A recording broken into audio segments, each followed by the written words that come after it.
May tinatago ka bang nararamdaman sa kaibuturan ng iyong damdamin? O may pagkatao ka bang ayaw mong ipakita sa iba pero hindi mo napipigilan na lumabas ito ng pusa? Nako po, isa na namang kontrobersyal na kwento ang pagsasamahan natin sa araw na ito tungkol sa isang babaeng hindi napipigilan ng paglaganap ng init sa kanyang katawan. Dito lang po yan sa paborito niyong programa, ang Dear Mama Mia.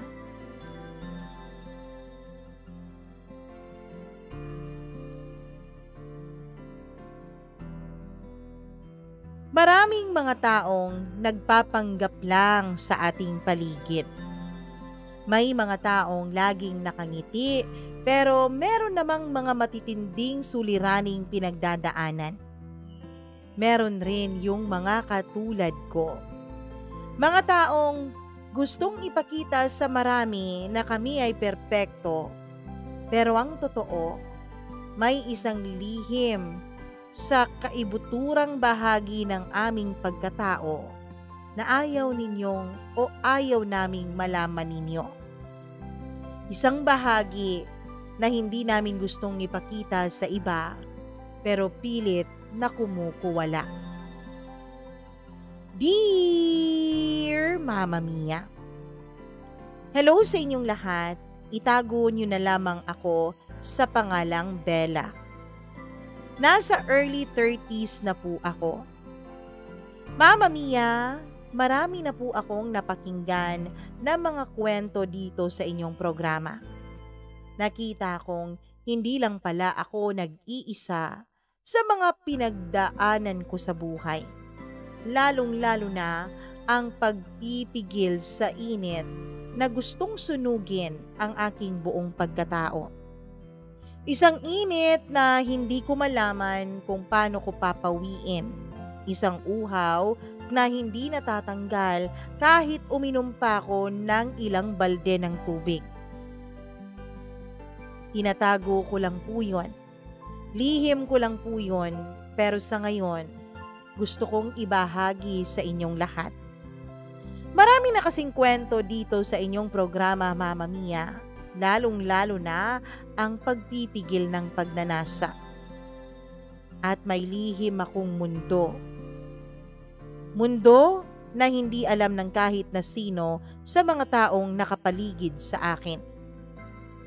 Yes po, Mama Mia, kung yung iba ninyong mga letter senders ay natukso sa kanilang mga biyanan, mga brother-in-law, mga stepfather, ako naman ay kakaibang mundo po ang aking ginagalawan.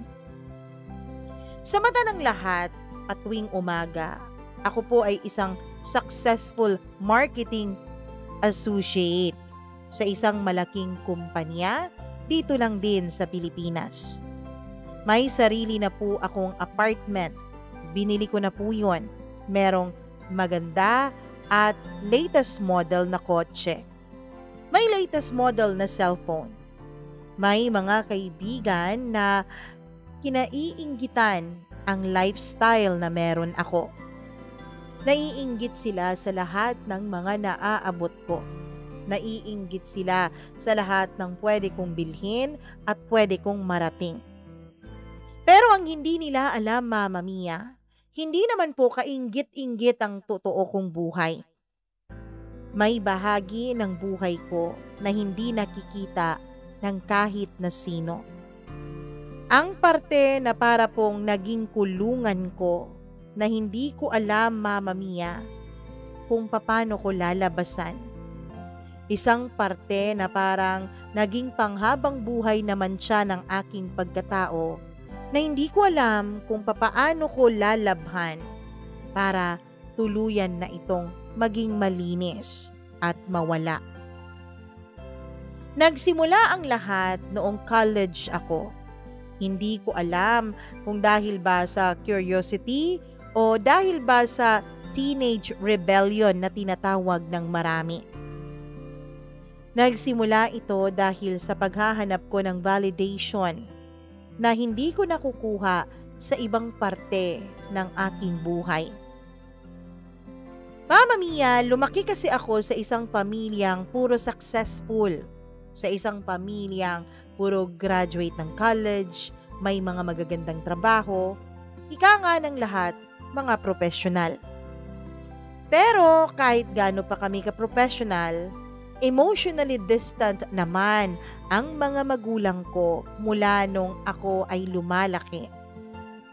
Ang mga magulang ko, Mama Mia, ay pareho pong nasa magagandang posisyon ng kanilang pinagtatrabahuang kumpanya. At mas maraming oras sila na ginugugol sa kanilang mga kliyente at sa kanilang mga boss kaysa sa amin ng aking mga kapatid. Mama Mia, hindi naman po abusive ang naging childhood ko. Baka mas madali pa kung ganun ang nangyari sa akin. Baka mas alam ko pa kung papaano kontrolin ang sarili ko kung alam ko kung papaano ito nag-ugat. Kasi may concrete reason ako para sa mga problema ko kung ganun ang mga pinagdaanan ko, 'di ba? Pero hindi. Hindi mahirap ang childhood ko. Walang abuse na nangyari o kung ano paman. Kaya lang ang neglect na hindi mo nakikita, ang loneliness o kalungkutan na hindi mo mapapangalanan, ang hunger o gutom mo sa koneksyon na hindi mo maintindihan. Ngayon pa lang sasabihin ko sa inyo na yun po ang mas higit na delikado. Sa college, nagsimula ako sa mga normal na uri ng relationship. May mga boyfriends ako na typical college guys. Pero may kakaiba sa akin na hindi ko magawang intindihin noon. Hindi ako satisfied sa emotional intimacy lamang, Mama Mia. Kailangan ko ng something more intense, more immediate, more validating. Ang unang sign na may problema ako, Mama Mia, ay nung mag-cheat po ako sa long-term boyfriend ko sa kolehiyo. Hindi dahil sa hindi ko siya mahal. Ang totoo, mahal ko siya. Mahal na mahal. Pero Mama Mia, parang hindi sapat sa akin ang pagmamahal na yon.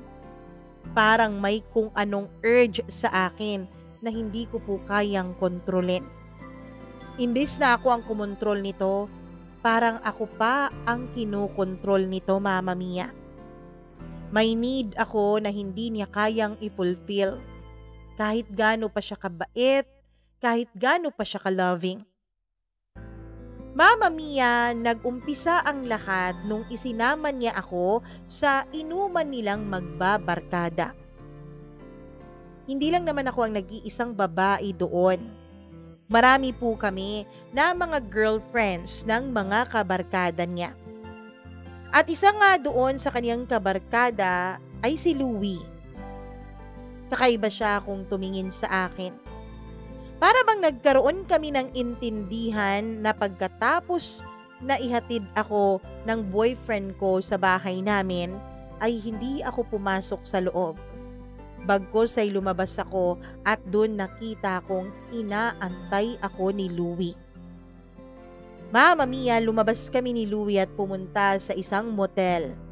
At doon may nangyari sa amin. Doon ang unang pagkakataon na niloko ko ang boyfriend ko. Pati na rin ang girlfriend ni Louie. May kung anong init sa katawan ko noon na pilit ko pong pinapatay sa pamamagitan ni Louie. Hindi natapos doon ang lahat, Mama Mia. Paulit-ulit na may nangyayari sa amin ni Louie. Kahit pa nga sabihin mong wala naman kaming relasyon dalawa. Alam naming hindi namin mahal ang isa't isa. Sadyang pagnanasa lang talaga ang naramdaman namin. Kaya lang maging iyon ay hindi naman naitago ni Louie sa iba niyang mga kaibigan.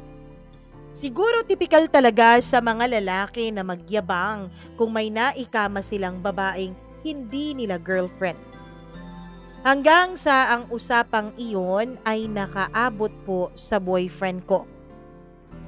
Nalaman niya ang katotohanan, Mama Mia.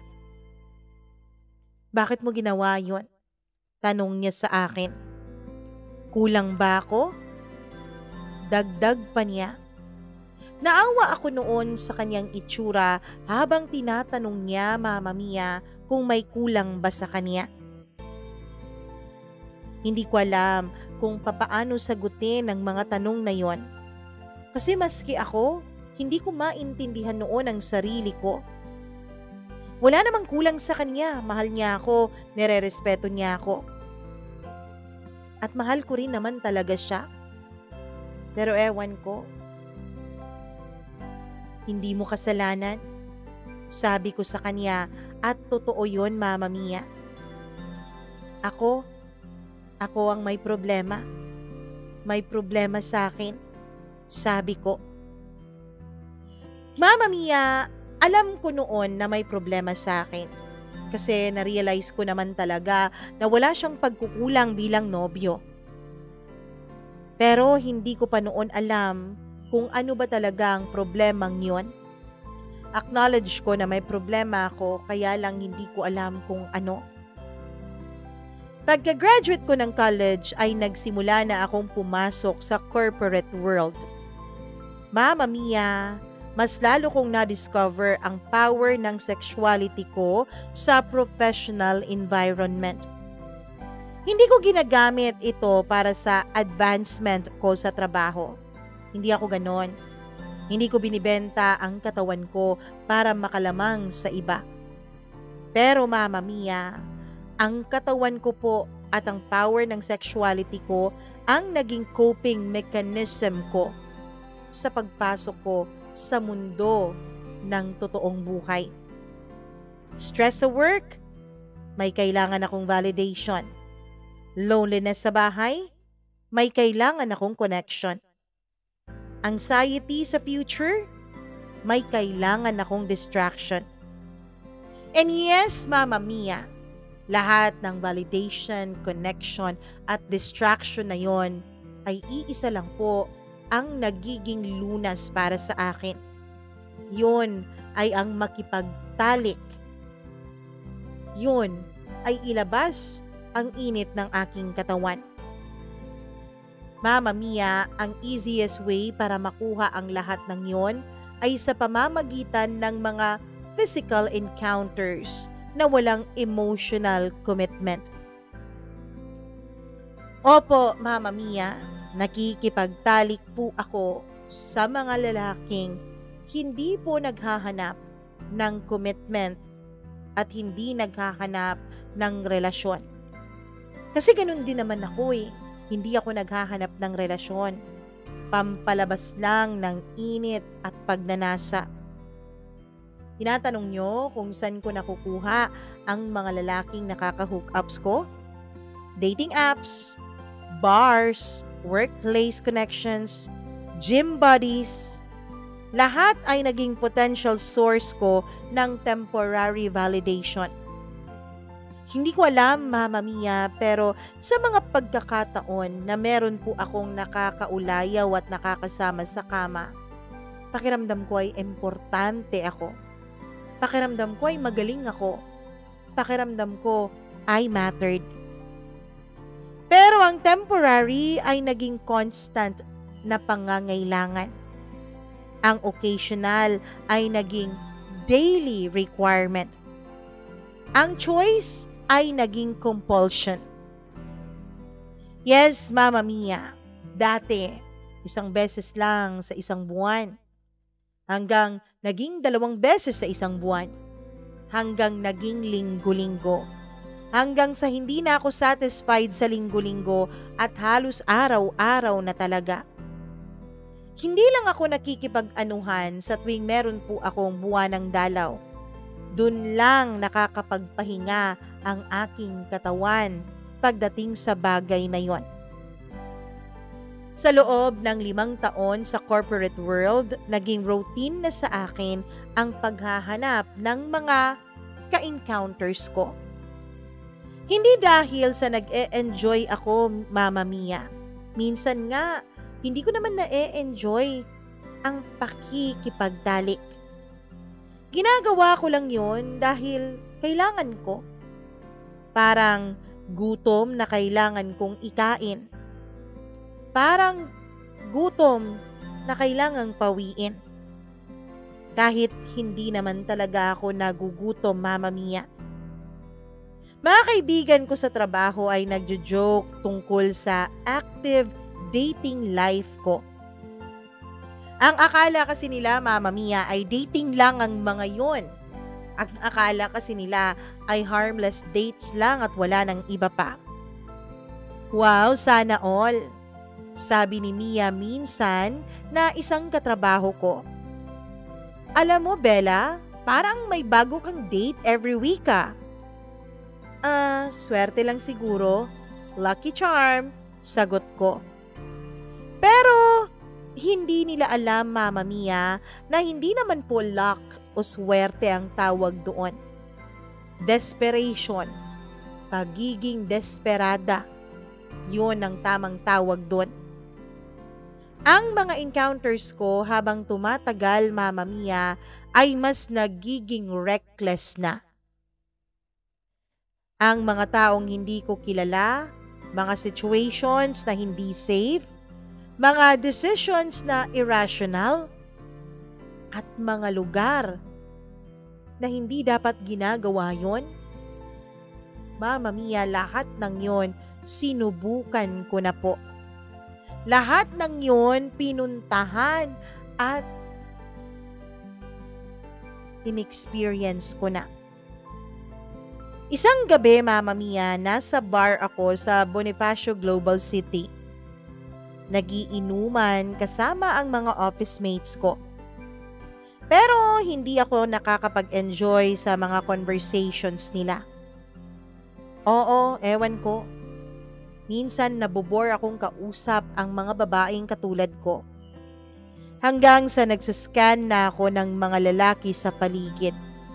Naghahanap ako ng susunod kong magiging target.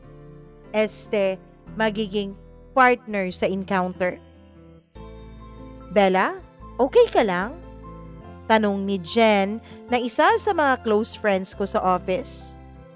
Parang distracted ka, sabi pa niya. Okay lang ako. Sagot ko sa kanya kahit na hindi naman po yun totoo. Hindi ako okay. Hindi ako okay simula pa noon.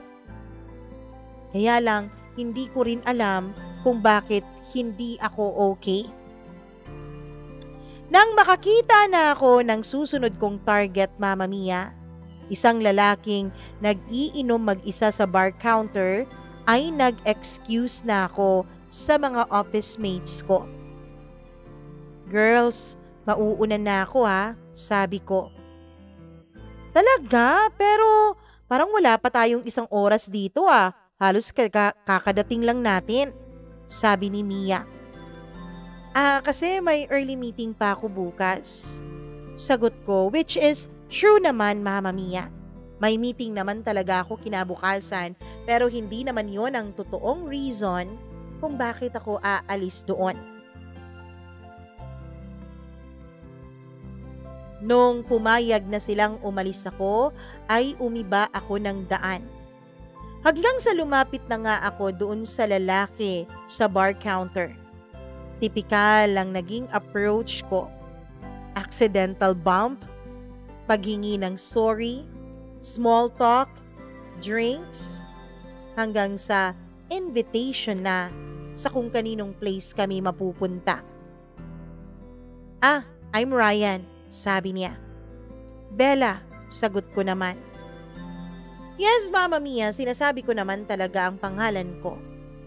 Mag-isa ka lang? Tanong niya sa akin. Now? Yes, oo, mag-isa lang ako. Sabi ko at nakita kong ngumiti siya sa akin. Mama Mia, Nag-usap pa kami ng konti, nag-inuman ng konti. Pero pagkalipas ng 3 oras, ay nasa kondo na niya kaming dalawa. Pero habang nangyayari ang lahat, Mama Mia, habang busy siya sa pag-explore ng aking katawan, ay may parte ng utak ko na nag-o-observe sa sarili ko. Nakikita ko kung paano ako kumilos, kung paano ako nagiging ibang tao, kung paano ako naging someone na hindi ko kilala. Yes, Mama Mia, ibang-iba po ang Bella kapag nasa ibabaw ng kama. Hindi yung Bellang kilala ko at hindi yung Bellang araw-araw kong nakikita sa harap ng salamin. Sino ang babaeng ito na kayang gawin ang mga bagay na ginagawa ko ngayon? Napaka-wild niya. Sino ang babaeng ito na hindi satisfied sa normal na connection?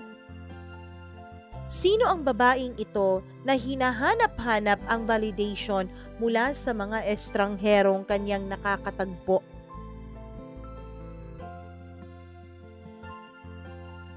Mama Mia, kinabukasan ay umalis na ako sa kondo ni Ryan. Bumalik ako sa apartment ko. Pagdating ko ay dumiretso ako sa kwarto at naupo ako sa edge ng kama ko. Habang tinatanong ang sarili ko, ano bang ginagawa ko sa aking buhay? Pero hindi ako nakakuha ng sagot. Sa halip na makahanap ng sagot, Mama Mia, natagpuan ko na lang ang aking sarili na nagda-download na ulit ng ibang dating app sa cellphone ko. Yes, Mama Mia, may mga pagkakataon naman na kinu-question ko ang sarili ko, lalo na kapag katatapos ko lang makipagniig sa kung sino. Pero wala po akong nakukuhang matinong sagot. Wala po akong nakukuha na matinong solusyon para sa problema ko. Ang ending, naghahanap patuloy ako ng bago. Naghahanap patuloy ako ng ibang tao na naman na makakaulayaw ko. Sa loob ng sumunod na 2 taon, naging mas intense ang behavior ko. Hindi na sapat sa akin ang mga weekend encounters. Naging weeknight activities na rin ito, Mama Mia. Hindi ko na alintana na meron akong pasok kinabukasan. Nakikipagkita ako sa kung sino-sinong lalaki at nakikipagniig ako. Hanggang sa hindi na rin naging sapat ang mga estranghero para sa akin, Mama Mia. Hindi na sapat ang mga dating apps para sa akin. Maging sa workplace ay nagkakaroon na rin ako ng mga ka-flirt o flirtations activities. Dati, Mama Mia, hindi naman po ako nakikipag-flirt sa mga kasamahan ko sa opisina. Dati, hindi naman ako naghahanap ng mga ka-encounter doon. Pero ewan ko, para pong habang tumatagal ay mas lalo po akong lumalala. Habang tumatagal ay nawawalan po ako ng gana sa mga nakaka-chat ko sa mga dating app. Parang nagkakaroon po ako ng kakaibang excitement kapag sa office naman. May isang point na na-realize ko, Mama Mia, na meron na po akong reputation na unti-unting nabubuo sa kumpanya.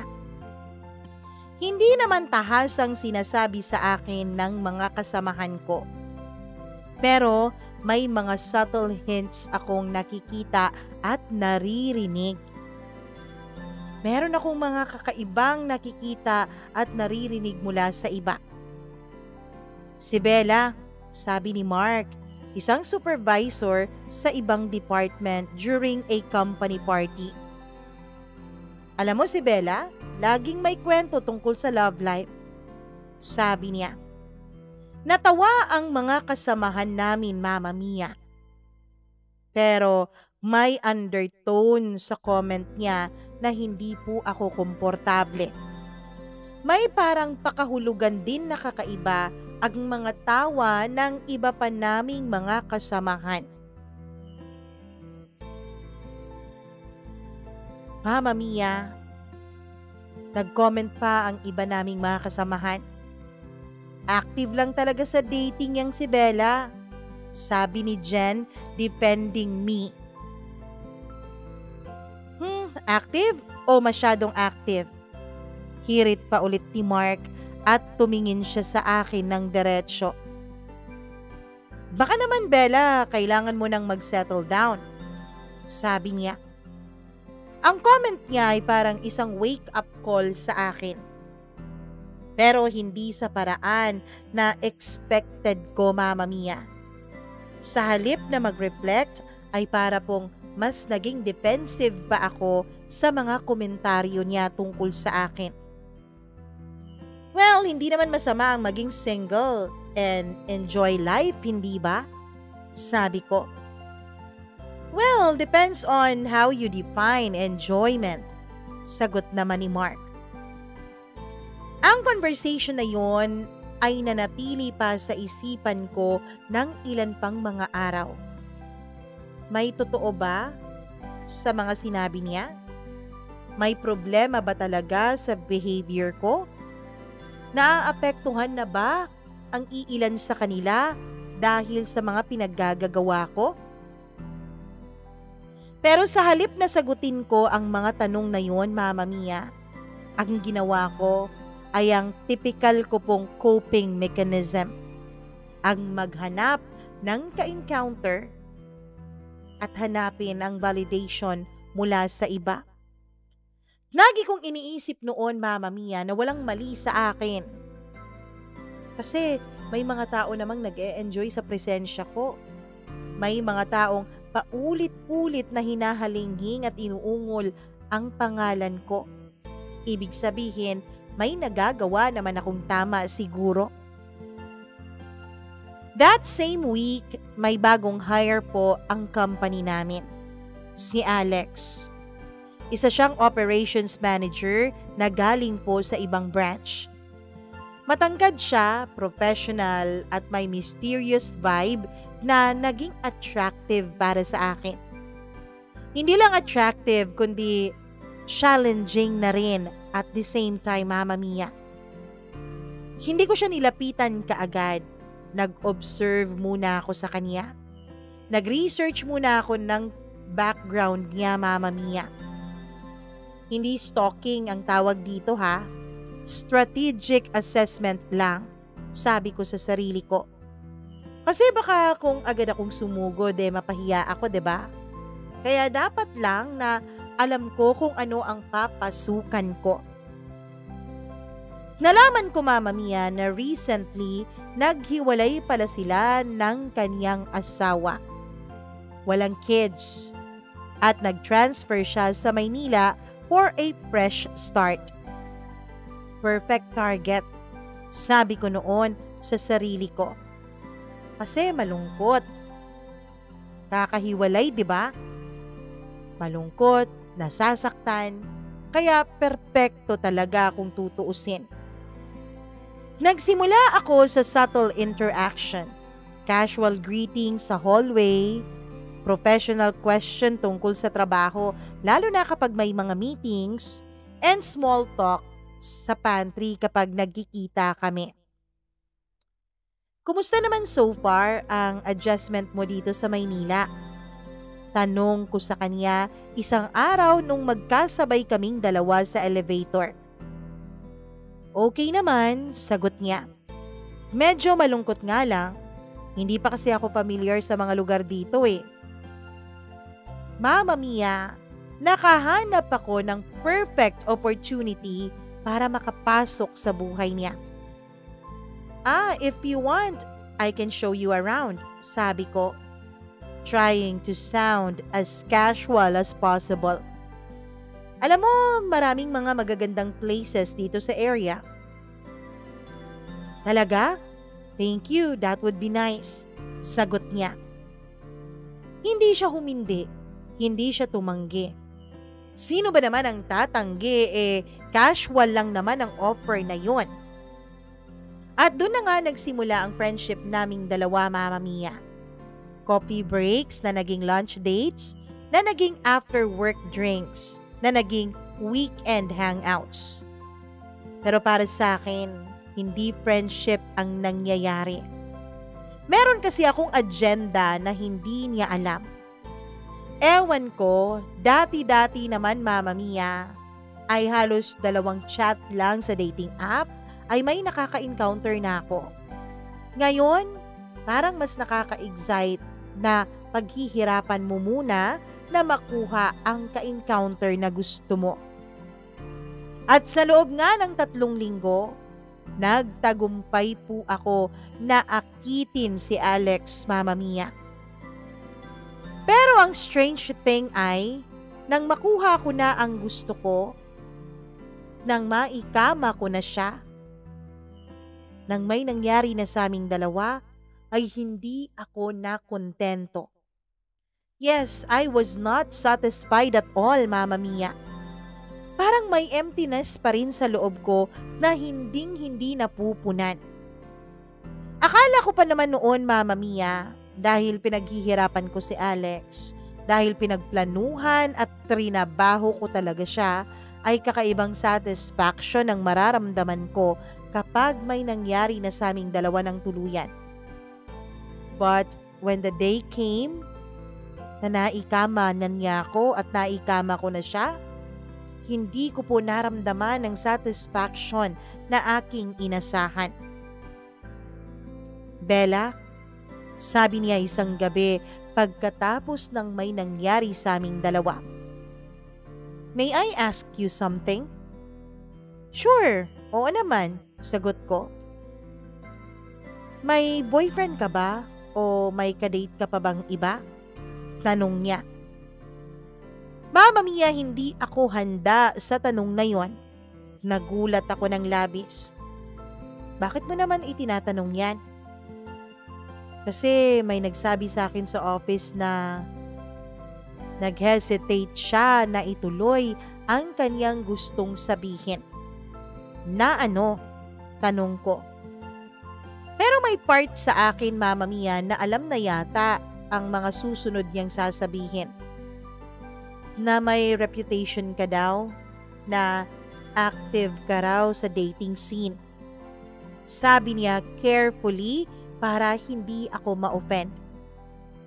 Ang revelation na pinag-uusapan na ako ng mga tao sa office ay nakakahiya at nakakagalit at the same time. Sinong nagsabi niyan? Tanong ko. Hindi na importante kung sino, sabi niya. Ang importante, yung sagot. Totoo ba? Does it really matter? Tanong ko defensively. Sa akin, oo, syempre nagmamatter. Kasi akala ko may something special tayong dalawa. Ang word na special ay parang naging trigger ng guilt para sa akin, Mama Mia. Hindi special para sa akin ang nangyayari sa aming dalawa ni Alex sa ibabaw ng kama. Isa lang siya sa mga encounters ko. Kahit mas matagal kaysa sa usual bago may nangyari sa amin, encounter pa rin ang tawag ko sa kanya. Alex, sabi ko, I think we should keep things casual. I think, hayaan lang natin na maging ganito lang tayo. Casual? Tanong niya. Bella, we've been seeing each other for 3 weeks now. May nangyayari rin sa ating dalawa sa ibabaw ng kama. Paano naging casual ang lahat ng yon? Hindi ko alam kung paano ko i-explain sa kanya na para sa akin, kahit 3 weeks pa yan, kahit 4 months pa yan, casual pa rin. Na para sa akin, walang encounter o pagniniig o pagtatalik na hindi casual, kahit gaano pa ito ka-intense. Sorry pero I'm not yet ready for anything serious, Alex, sabi ko. Talaga? Hindi ka handa? o hindi ka capable? Tanong niya. At ang tanong niya na yon ay mas malalim kaysa sa expected ko, Mama Mia. Hindi ko alam kung papaano ko sasagutin yon. May difference ba? Tanong ko. Malaki, sabi niya. Ready means may choice ka pa. Capable means may limitation ka na hindi mo kayang i-overcome. Ang analysis niya ay sobrang accurate na nakakatakot na. I think mas mabuting itigil na natin to, Alex, sabi ko. Bella, may problema ka ba? I'm not asking this to judge you, ha? Genuine concern lang. Wala akong problema, sabi ko, pero parang hindi rin convincing kahit sa sarili ko. Okay, sabi niya. Pero kung kailangan mo ng someone to talk to, andito lang ako. Ang ganyang kabaitan ay mas nakaka-guilty kaysa sa galit, Mama Mia. Kinabukasan, iniwasan ko na siya sa opisina. Pero hindi dahil galit ako sa kanya, kundi dahil nahihiya ako sa sarili ko. At sa halip na mag-reflect ulit sa mga nangyari, nag-download na lang ulit ako ng iba pang dating app sa cellphone ko. Ganun ulit ang mga pangyayari, Mama Mia. Walang pagbabago. Ang tipping point ay nangyari sa company Christmas party namin. Open bar yon. Everyone was relaxed at ang professional boundaries ay medyo naging flexible ng konti. May 2 encounters ako that night. Isa sa parking lot with someone from another department at isa sa hotel room with someone na hindi ko kilala but na-meet ko rin doon sa party ng kumpanya. Kinabukasan, Mama Mia, pagkatapos mismo ng party ay may HR representative na nag-approach sa akin. Bella, sabi niya ng HR head namin, may kailangan tayong pag-usapan sa office ko. Sumunod ako sa kanya at nung makapasok na kami ay umupo na ako at nakita ko sa mukha niya na seryoso ang pag-uusapan naming dalawa. Bella, may nag-complain regarding your behavior during our Christmas party last night. Sabi niya, diretsyo at walang paligoy-ligoy. Ang puso ko ay nagsimula ng tumibok ng mabilis. Anong klaseng complaint po? Tanong ko. Inappropriate conduct daw with your colleagues. Sexual harassment allegations. Ang mundo ko ay parang tumigil nung marinig ko ang sexual harassment. Sexual harassment? Hindi ko naman pinilit ang kahit na sino, sabi ko. Hindi ito about consent, Bella. About ito sa professionalism. About sa workplace environment na na-create mo. Ma'am, sorry ha, hindi ko maintindihan. Sabi ko sa kanya, kahit na ang totoo ay naintindihan ko naman. Ako ang issue. Ako at ang pagkatao ko. Bella, may multiple reports na tungkol sa inappropriate behavior mo with different colleagues. Hindi lang sa Christmas party. Matagal na itong ongoing. Ang realization na naging subject na pala ako ng multiple complaints sa HR ay nakakahiya at nakakagulat din at the same time. Sino po ang nag-complain? Tanong ko. Hindi ko pwedeng sabihin ang mga specific names nila. Pero ang consistent feedback na you're creating an uncomfortable environment for others dito sa opisina. Paano naging uncomfortable? Voluntary po lahat ng nangyayari. Sagot ko. Voluntary para sa iyo. Pero may mga colleague ka na naramdaman nila na parang na-pressure o na-manipulate sila o na-taken advantage of you. Mama Mia, ang accusation na nagmanipulate ako ng mga tao ay sobrang hurtful po para sa akin. Kasi may katotohanan doon na hindi ko kayang tanggapin. So, What happens now, ma'am? Tanong ko. Sususpended ka muna, pending investigation at mandatory counseling. Counseling? Kumunot ang noo ko at tumaas ang boses ko. Company-mandated counseling with a psychologist. Hindi punishment to, Bella. This is help. Nang lumabas ako ng HR office ay naramdaman ko ang mga tingin ng mga katrabaho ko sa akin. May mga nakakaalam na ba sa nangyari? May mga nang-judge na rin ba talaga sa akin? I packed my things at umuwi ako sa apartment ko. 1 linggong suspension, sabi nila. 1 linggong mag-isa ako sa sarili ko. 1 linggong haharapin ang mga tanong na iniiwasan ko at hindi ko gustong sagutin. Sa first night ng suspension ko ay nag-try po ako ng usual coping mechanism ko, Mama Mia. Ang maghanap ng ka-encounter. Nag-download ako ng dating app, nag-scroll, nagsimula ng mga conversations. Pero may kakaiba. Hindi ko naramdaman ang usual excitement kapag ginagawa ko yung dati. May emptiness na mas malalim kaysa sa usual. May realization na ang ginagawa ko ay hindi solusyon sa problema ko. Parte ito ng malaki kong problema. Nakipag-meet up ako sa isang guy na na-match ko sa isang dating app.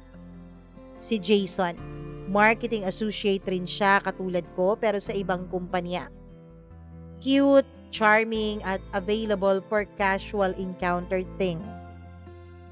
Pero habang nasa bar kami, nag-uusap, nagpi-flirt, parang may boses sa utak ko na paulit-ulit na nagtatanong. Ano na naman ba ang ginagawa mo, Bella?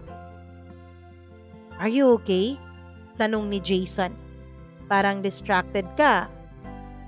Sorry, sabi ko. Long day lang. Kung gusto mo, uwi na lang tayo. Tanong niya. And alam ko na may implication at suggestion doon sa tanong niya.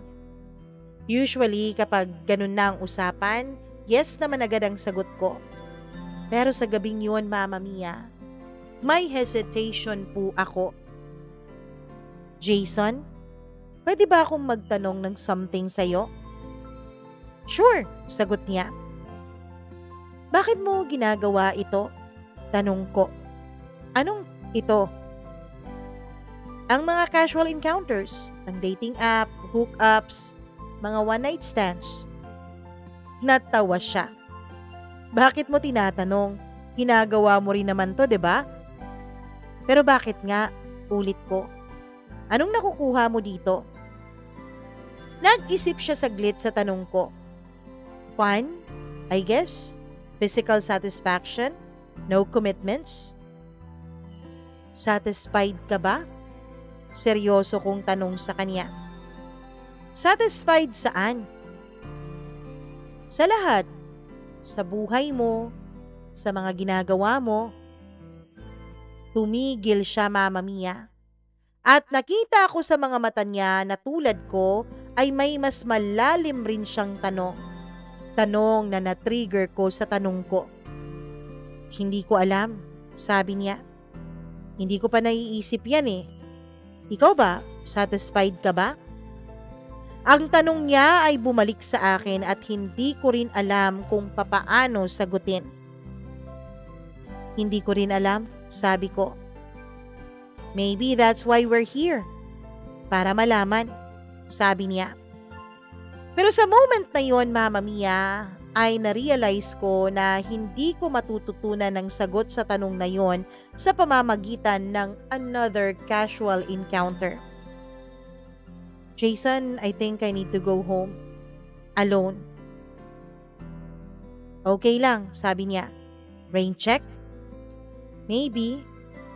Pero alam naming pareho na hindi na kami magkikita pang ulit, Mama Mia. Nang makauwi ako sa apartment ko ay naupo ako sa couch at nag-try ako na maging totoo sa sarili ko. Ano bang nangyayari sa akin?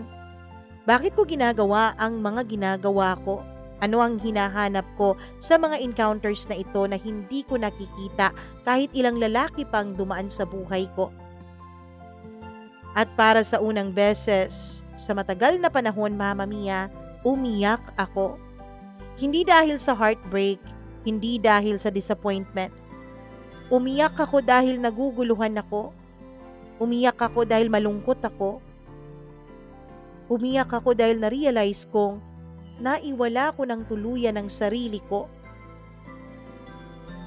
Mama Mia, dahil nga meron pong company-mandated counseling ay wala akong nagawa kundi ang sumipot doon. At sa unang session, Mama Mia, ay sa isang maliit na clinic sa Ortigas po ito ginanap. May psychologist ako. Isang middle-aged woman na may warm pero professional ang kanyang datingan. Bella, thank you for coming. I know this is probably not how you wanted to spend your Tuesday morning. Sabi niya sa akin nang pumasok na ako sa opisina niya. Hindi talaga, pero wala naman akong choice. Buong pagtatapat kong sabi. May choice ka lagi. Pwede mong gawin ito reluctantly o pwede mong gawin ito with openness sa possibility na nakakatulong talaga to sa'yo. Sabi niya. Mama Mia, hindi ko expected ang mga sinasabi niya sa akin noon. Lalong-lalo na ang pagkakasabi niya. Hindi po siya nang bibintang, hindi po siya nang huhusga. Parang nang i-invite lamang siya for me to be open. Okay, I'll try to be open, sabi ko. Good. Sabi niya at nagsettle na kami sa mga upuan na nakaharap sa isa't isa. Tell me, Bella, anong pagkakaintindi mo sa reason kung bakit ka nandito? May HR complaint tungkol sa inappropriate behavior ko. Sabi ko, ano sa tingin mo ang inappropriate behavior na yon? Ang tanong niya ay simple lang naman, pero ang sagot ay hindi. Paano ko i-explain ang behavior ko without admitting na may mas malalim pa po akong problema? Hindi ko alam. Akala ko normal lang ang ginagawa ko. Anong normal? Tanong niya. Dating, casual relationship, adult activities. Walang masama sa dating at casual relationships, pero may context na nagme-make ng behavior na inappropriate. Ano sa tingin mo ang context na yon? Lalo na sa situation mo. Nag-isip ako, Mama Mia. Siguro, yung frequency, yung number of people na nakaka-casual dating at adult activities ko. Well, frequency and number are part of it. Pero mas importante ang motivation. Ano ba ang motivation mo? Bakit mo ginagawa ang mga ginagawa mo, Bella? Ang tanong na yon ay tumama sa pinaka-core ng problema ko, Mama Mia, na hindi ko po kayang sagutin. Hindi ko alam. Makatotohanan kong sagot.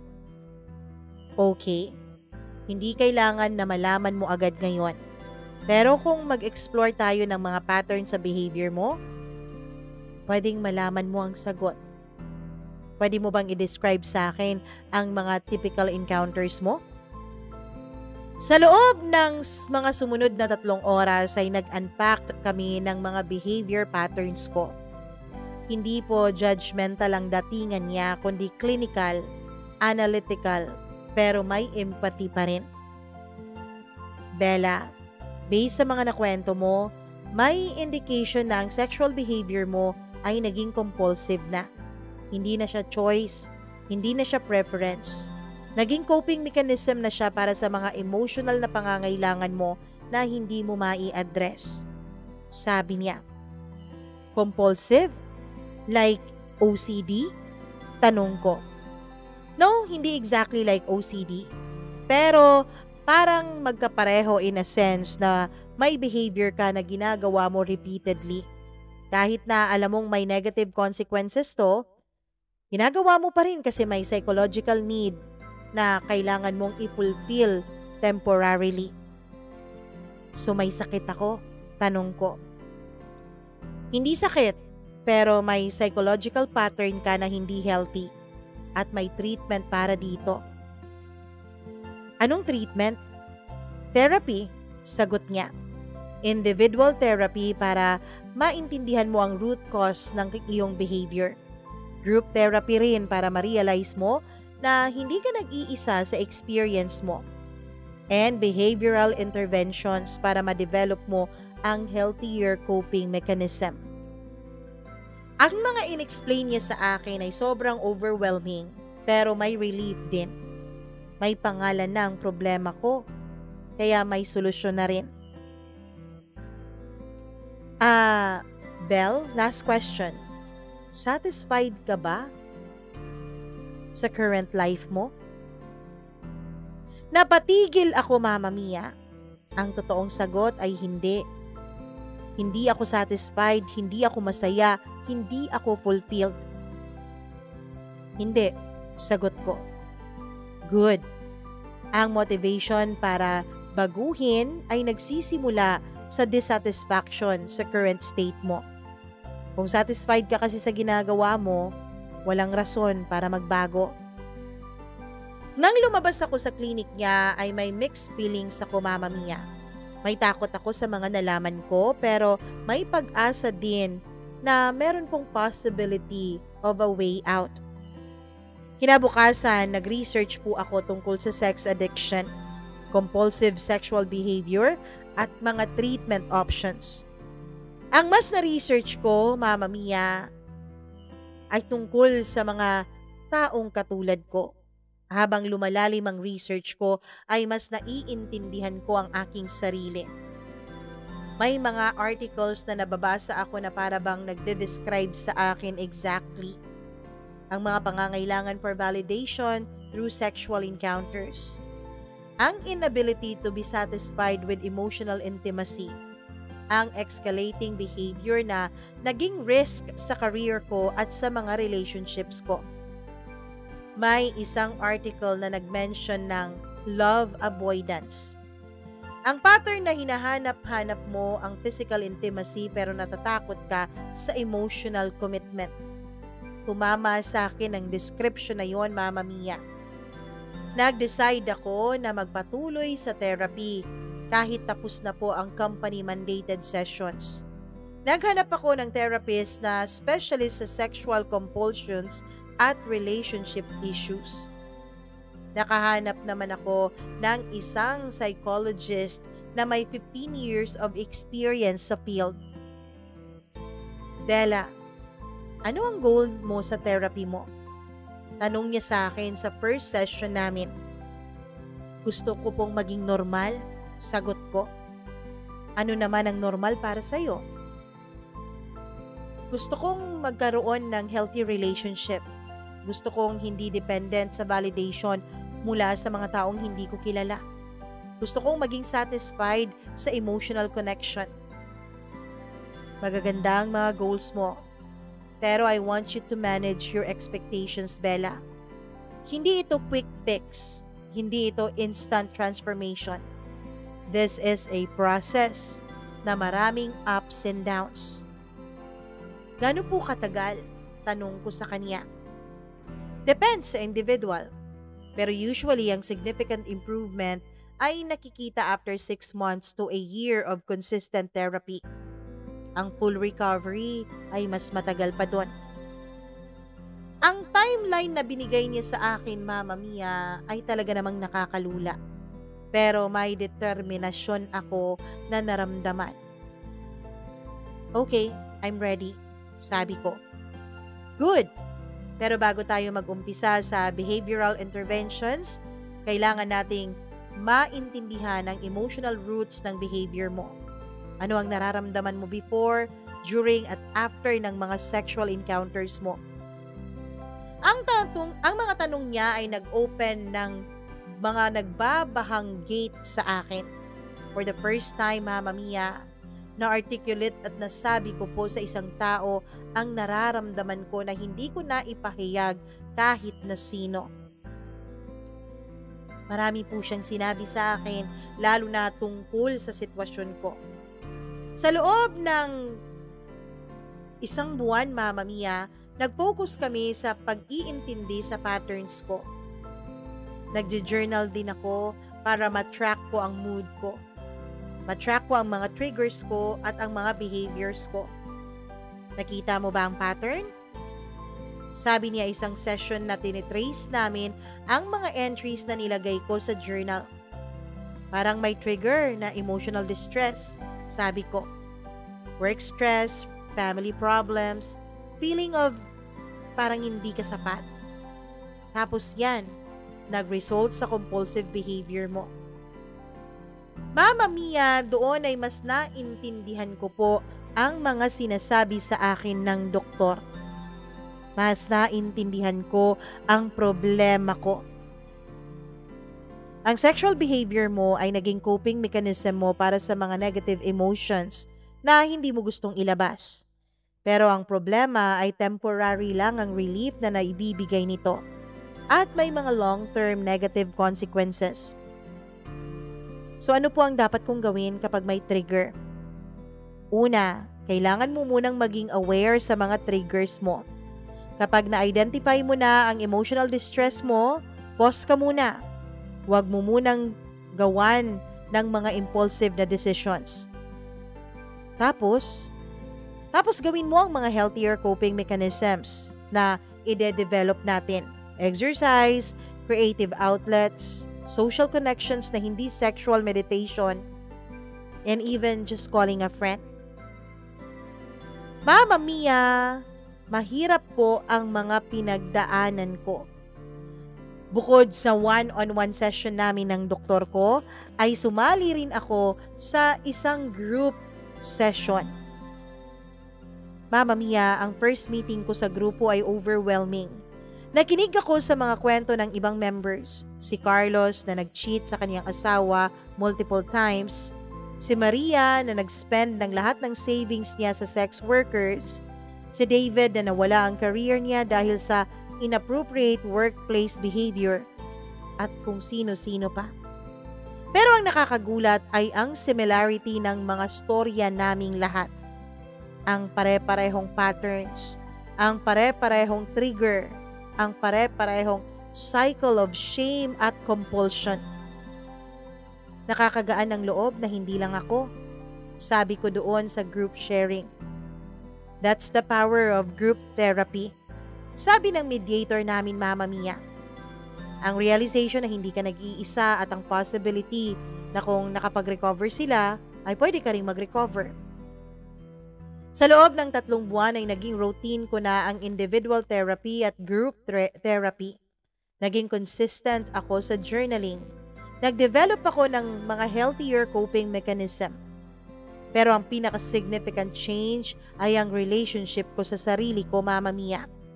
Instead of defining myself by sexual encounters, nag-umpisa po ako mag-explore ng ibang aspects ng personality ko. Nag-enroll ako sa art class. Hindi ko alam na may talent ako sa painting. Sumali rin ako sa isang book club. Hindi ko alam na ganun kaganda ang feeling ng intellectual discussion na hindi connected sa pag-a-attract ng opposite sex. Nag-volunteer rin ako sa isang animal shelter.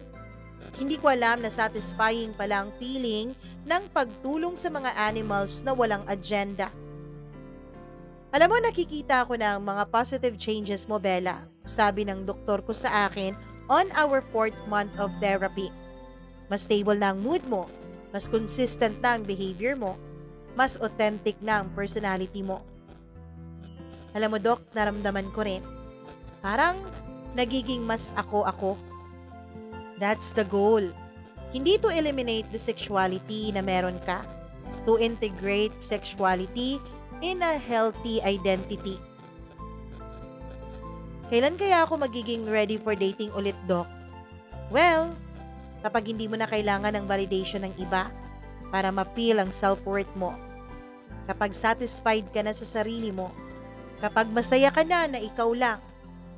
Doon ko malalaman at doon mo rin malalaman na handa ka na pumasok sa isang relasyon at makipag-date ulit. Mama Mia, gaya nga ng sabi ko at sabi ng doktor ko, hindi po matuwid na daan ang patungo sa paghilom sa iyong mga kasalanan, pati na rin sa mga sakit na meron ka. May mga pagkakataon na natitrigger pa rin ako, pero mas kontrolado ko na ang sarili ko ngayon. In fact, Mama Mia, mag-iisang taon na po ako o magdadalawang taon na po ako sa therapy ko this coming January. Yes, magdadalawang taon na. Kahit na masasabi kong okay naman na ako, ay hindi ko pa rin po itinitigil ang therapy ko. Ang gusto ko kasi, Mama Mia, ay mas mapagtuunan ko ng pansin ang tuluyan ko pong paghilom. Sa ngayon, unti-unti na po ako nakikipag-usap sa mga bagong kaibigan. Unti-unti na po akong nagbubukas ng pinto ng aking buhay, pero hindi pa po ako nakikipag-date talaga. Siguro mga next year. Mama Mia, i-share ko lang itong kwento ko para na rin makatulong sa iba na gaya ko ay hindi rin mapigilan ang tuksong dala ng damdamin. Gusto ko po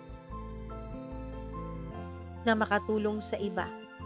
Kung hindi niyo po maintindihan ang sarili ninyo, kung marami kayong ginagawa pero hindi pa rin kayo masaya at hindi pa rin kayo kontento, baka panahon na para subukan niyo pong magpa-therapy bago pa mahuli ang lahat.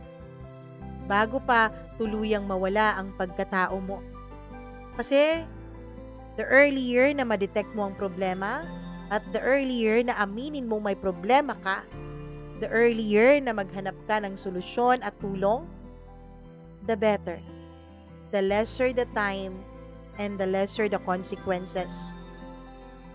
Maraming salamat po, Mama Mia, naway nakatulong po itong kwento ko, lalo na para doon sa may mga pinagdadaanan na katulad ko. Sana wag kayong mahiya na humingi ng tulong. Hanggang dito na lamang at lubos na gumagalang, Bella.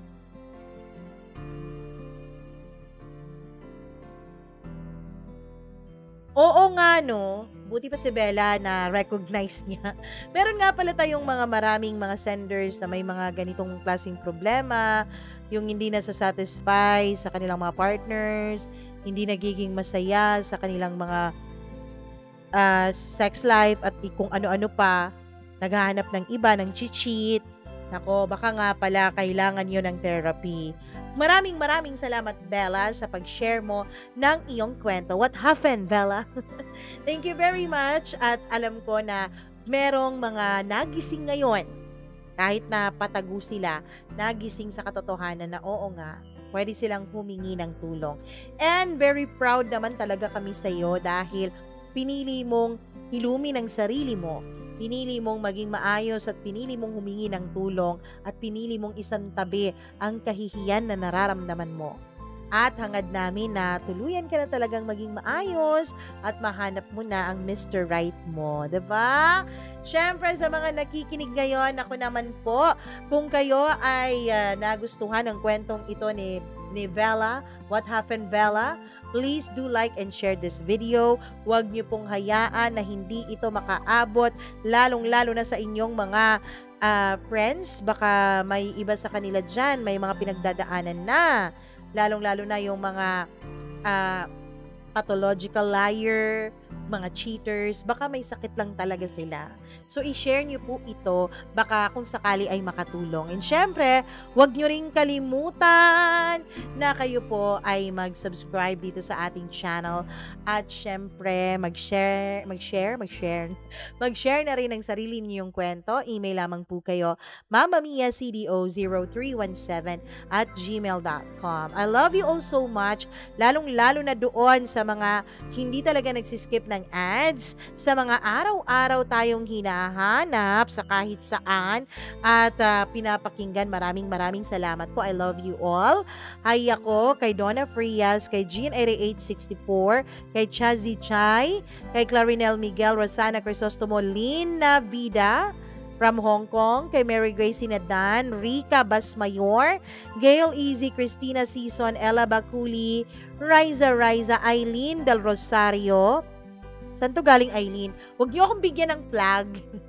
Dahil hindi po ako magaling sa mga flags. Philippines, USA, China, Japan, Nepal, yun lang po ang alam kong mga flags. UK, yun lang po. Hello ako kay Mary Jane Queruga, Eileen, Jenny Aguilar, Jeliza Monteser, Ramona Gonzalez, Rica Atienza, Margie Flores, Tart, sir? Hindi ko alam kung paano basahin ang iyong pangalan. Basta sa inyo dyan, Joy Abado, maraming salamat. At sa inyong lahat na nakikinig sa atin, I love you all. Please po, mag-subscribe na kayo dito sa ating channel dahil ako po ay nag-goal na sana ay makaabot tayo ng 100,000 subscribers by the end of this year. I love you all so much. Maraming salamat sa walang sawa ninyong pagmamahal, walang sawa ninyong pagsuporta, at syempre sa walang sawa ninyong panonood dito sa channel natin. I love you all. Mwah, mwah, mwah, mwah. Ingat po kayo. Paalam.